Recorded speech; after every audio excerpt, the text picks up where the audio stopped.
Hello everyone, DonTheCrown here, and I'm on the review build for Vessel of Hatred, and I just finished my third campaign playthrough, and it was definitely the smoothest, the fastest run I've done so far. It was just a little bit over 2 hours, give or take, to go from level 1 all the way to the end, and that was without getting any sort of lucky legendary aspects or uniques or anything.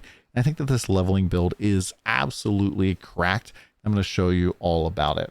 Now, before we hop into that, I don't really take very many sponsorships on this channel. And I do notice that about 80% of you guys don't subscribe to the channel. And one of the most effective things that you can do to help me out is just to hit that subscribe button, maybe drop a comment down below, tell me what you're excited about for the algorithm. Now, getting back into it, pretty much the entire build here is going to be taking advantage of the new and updated Eagle Spirit Hall. So what this does is whenever you evade, once you use like an eagle skill, you get stacks of storm feather movement speed bonus. And so every single skill you use is going to be an eagle skill. And then when you evade, you fling 8 storm feathers that do 125% lightning damage. And that is like 1,000 weapon damage. Now you're not really going to be able to scale this all that well in the campaign. Side note, if you get a loyalty helmet, you can just go eagle, and it'll basically double the damage here, which is absolutely ridiculous. Also, if you can temper any storm feather effectiveness or onto this, that will also increase this number multiplicatively. But for the most part, you're just going to have to live with 1,000 lightning damage, 1,000% lightning damage every single evade. And so to that end, we're trying to evade as much as possible. So we're using Thunder Spike here. Thunder Spike works so that when you evade, you attack along the way with Thunder Spike, and every third Thunder Spike reduces your evade cooldown by 5 seconds, which practically resets the evade's cooldown. And so we can just spam Thunder Spike and it will reset our cooldown, and it will just pop out a ton of damage every time we evade. And the evade Thunder Spike does count as one of those attacks. So it's like evade, stab, stab, evade, stab, stab. You're just doing a ton of damage, applying vulnerable all over the place.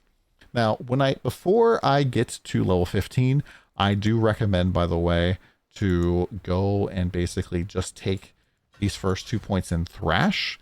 Thrash is really good for building up vigor because it gives you a ton extra once you kill enemies. And then putting points into Quill Volley, because Quill Volley does a ton of damage. It's 8 times 36% per cast. And so this is very, very strong as well. And once later in the game, you figure out your resources. I think Quill Volley is probably one of the best skills for Spiritborn, especially if you get Rod of Kapaleke. I'm doing a video guide about this in particular. However, once you do get to level 15 and get the Spirit Hall, you can completely just swap out of this. Now, speaking of hitting level 15, one of the things that you're going to want to do is level up to level 15, either in the campaign or in Helltide, or even go and do the new seasonal mechanic. You'll see on the map somewhere, something looks like this. So you see Hatred Rising, and that means in one of these areas here, there is a little dude here that's going to pop out, and you can kill a ton of enemies there pretty quickly. And hitting level 15, you're going to go and do your Spiritborn quest. Now this is really important. When you go to the Spiritborn quest, turn the difficulty down to normal, because the final boss for this is rather overtuned, at least it was in this build. And if you need to drop the difficulty down in the thing, you have to go through a very long talky section again. And so that really does suck, and I would not recommend that. So just turn the difficulty down as you start the quest, and then you can turn it back up. You're not really going to miss all that much experience, but for the most part, I just leveled up on hard. After you get this, if you get any sort of aspect that gives you more damage, you could potentially go and do expert as well, especially after you get your key passive, because the key passive we're going to be using on this build is Vital Strikes. And what this does is it does more damage to vulnerable enemies, and after you make an enemy vulnerable, your next hit heals you for 2%. And so if you're hitting a ton of enemies with those 8 feathers, you're healing up your full health every time you evade. It gives you vigor, which you don't need, but then it removes the vulnerable effect. So we're constantly applying vulnerable, constantly giving ourselves tons of healing, and it's just very, very strong. Now, in terms of the rest of the build here, I just recommend going and getting Soar. It's a good unstoppable source. Picking up Ravager is kind of a good way to get a little bit extra damage. It's not a ton of damage. It's only one hit or one proc basically per attack.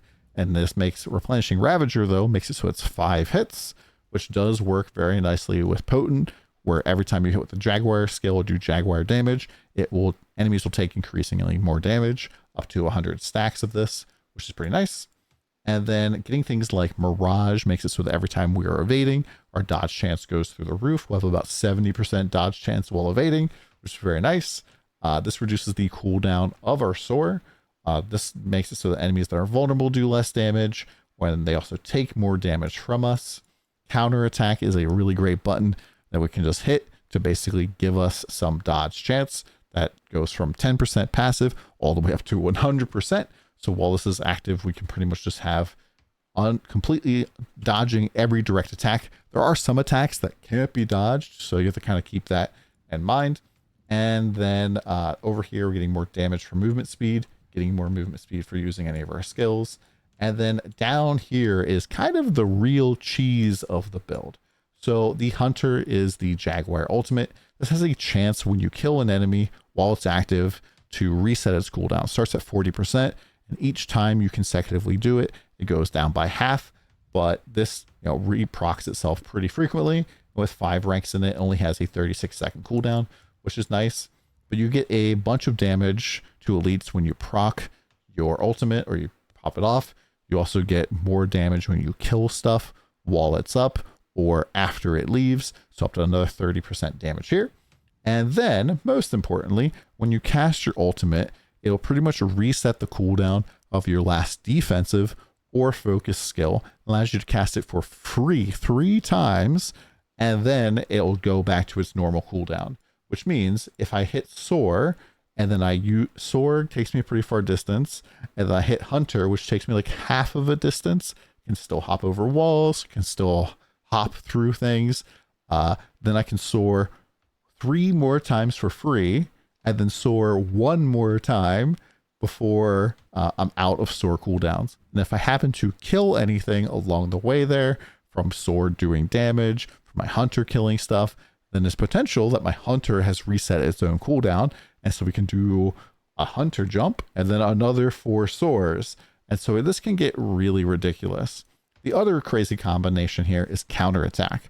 So if I have 2 charges of counterattack up, I can press it twice. It gives me 6 seconds of dodge. I hit my ultimate, and now I can hit it 3 more times for 9 more seconds of dodge for free. And then I can hold on to the last 2 charges to get another 6 seconds of dodge. And you can keep this up for a very, very long time, and it is very powerful. Now for Mercenary, right now we're using Rahir. Highly recommend just going down here for resistance. I think that Bastion is also pretty strong here. I actually did the whole campaign with just this, because I'm not really sure how much you're going to be able to level these guys up. But I do think that Rahir is a very solid leveling companion. In terms of just the gear, I don't really have anything particularly crazy good. Attack speed is nice to have. Anything that's going to give you like generic benefits for your basic skills. So I got this Hectic Amulet off of the last boss, which I guess would have been nice to have. But anything that like gives you more generic damage, like Edge Master or Combined Strikes, or things like Hectic here, which lowers your cooldowns, anything like that. There's also the acceleration aspect. So aspect of exhilaration. So hitting a vulnerable enemy has a chance to reduce your evade cooldown by 5 seconds, and each stack of ferocity you have increases this chance by 3%. And so if you just popped your ult, you're going to have actually 9 stacks of ferocity. So this makes it so aspect of acceleration procs a lot. I actually went and did this build basically against Uber Lilith, and I was just constantly resetting my evade with this. And yeah, I felt pretty darn good. Things that I would recommend avoiding is I don't think Metamorphosis works with this. And also you definitely don't want to use Juggernaut's aspect.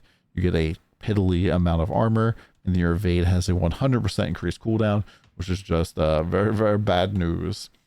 Now, the other thing that I want to talk about is with Quill Volley.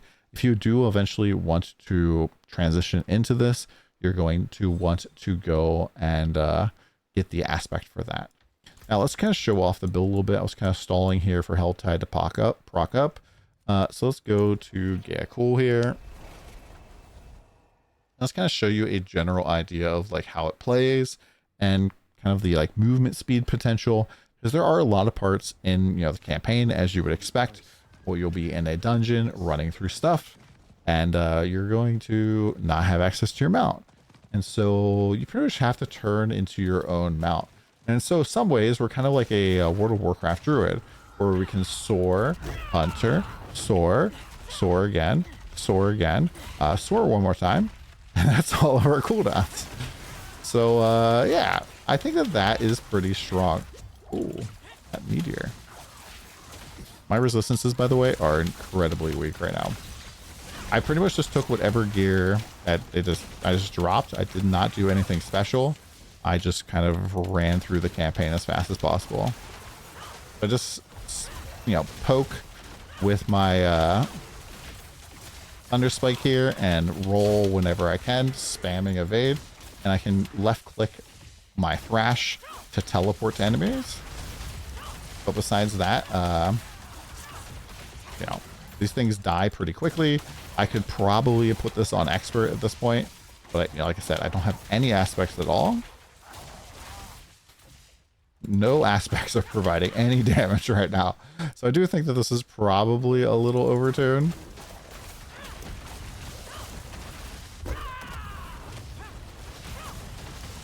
And I'm just, you know, keeping my counter attack up here. As you can see, we still have a whole bunch of seconds left. And there we go. I think I'd counterattack up the entire time that boss was alive. And he just couldn't do anything to me. So I'm pretty excited to play this in the expansion. This is definitely what I'm going to be leveling up. Unless we get some like last second patch notes that everything got nerfed. Which I don't think is going to happen. But, you know, who knows? Hopefully this video kind of helped you out a little bit. Let me know what you guys think in the comments down below. And yeah, thanks so much. See you then.